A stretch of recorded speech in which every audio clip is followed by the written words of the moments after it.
बहुत दूर अंतरिक्ष के एक चमकीले कोने में एक ग्रह था जिसका नाम था मिठाई लोक। जैसा नाम था वैसा ही वह ग्रह भी था। वहाँ कैंडी के पेड़ उगते थे, चॉकलेट की नदियाँ बहती थी और जेली के पहाड़ थे। इस ग्रह पर छोटे छोटे उंगली जितने बड़े एलियन रहते थे जिन्हें मिट्ठू कहा जाता था। मिट्ठू बहुत खुशमिजाज और प्यारे थे।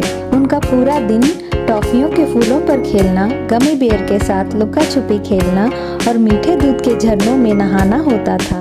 एक दिन मिठाई लोक पर एक अजीब सी उदासी छा गई। उनकी सबसे कीमती चीज चमकीली कैंडी, जो सिर्फ साल में एक बार सबसे ऊंची जेली पहाड़ पर उगती थी, रहस्यमय तरीके से गायब हो गई थी। यह कैंडी बहुत खास थी क्योंकि उसकी रोशनी से ही मिठाई लोक रात में चमकता था। उसके बिना पूरा ग्रह अंधेरे में डूब जाता। मिट्ठुओं में सबसे होशियार और बहादुर मिट्ठू का नाम जिप था। जिप ने अपने दोस्त जैपी के साथ मिलकर इस रहस्य को सुलझाने का ठाना। जिप ने कहा, जरूर किसी ने हमारी चमकीली कैंडी चुराई है, लेकिन कौन हो सकता है? हम सब तो दोस्त हैं। जिप और जैपी ने जांच शुरू की। वे सबसे पहले चॉकलेट की नदी के पास गए जहां कैंडी रखी हुई थी। वहां उन्हें जमीन पर कुछ अजीब से चिपचिपे निशान मिले। वो निशान किसी भी मिट्ठू के पैरों के तो नहीं थे। जैपी ने ध्यान से देखा और बोली, ये निशान तो ग्लूबी के लग रहे हैं। ग्लूबी एक ऐसा जीव था जो मिठाई लोक के किनारे एक अंधेरे गुफा में रहता था। वो हमेशा अकेले रहता था और किसी से बात नहीं करता था। सारे मिट्ठू उससे थोड़ा डरते थे।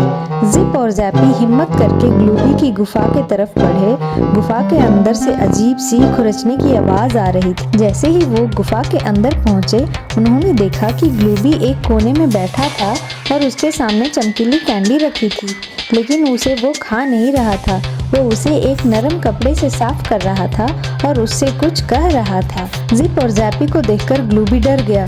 जिप ने हिम्मत करके पूछा, तुमने हमारी चमकीली कैंडी क्यों चुराई? ग्लूबी ने दुखी होकर जवाब दिया, मैंने उसे नहीं चुराया, मैं तो इसे बचाने की कोशिश कर रहा था। कुछ दिनों से रात में एक बड़ा सा काला साया आता है और हमारी मिठाइयाँ खा जाता है। मुझे डर था कि वो इस चमकीली कैंडी को भी खा जाएगा, इसलिए मैं इसे यहाँ सुरक्षित रखने के लिए ले आया था। तभी गुफा के बाहर से एक जोरदार गड़गड़ाहट की आवाज़ आई। वो काला साया गुफा की तरफ ही आ रहा था। साया और करीब आता गया और फिर उस साये में से दो बड़ी बड़ी आंखें चमकने लगी, पर वो डरावनी नहीं थी। साया असल में एक बहुत बड़ा रोएंदार अंतरिक्ष जीव था जो रास्ता भटक गया था। वो भूखा था और उसे मिठाई लोक की मीठी खुशबू अपनी तरफ खींच लाई थी। जिप ने हिम्मत करके उससे पूछा, तुम कौन हो और क्या तुम हमारी मिठाइयाँ खा रहे हो? बड़े जीव ने उदास होकर कहा, मेरा नाम फ्लफी है।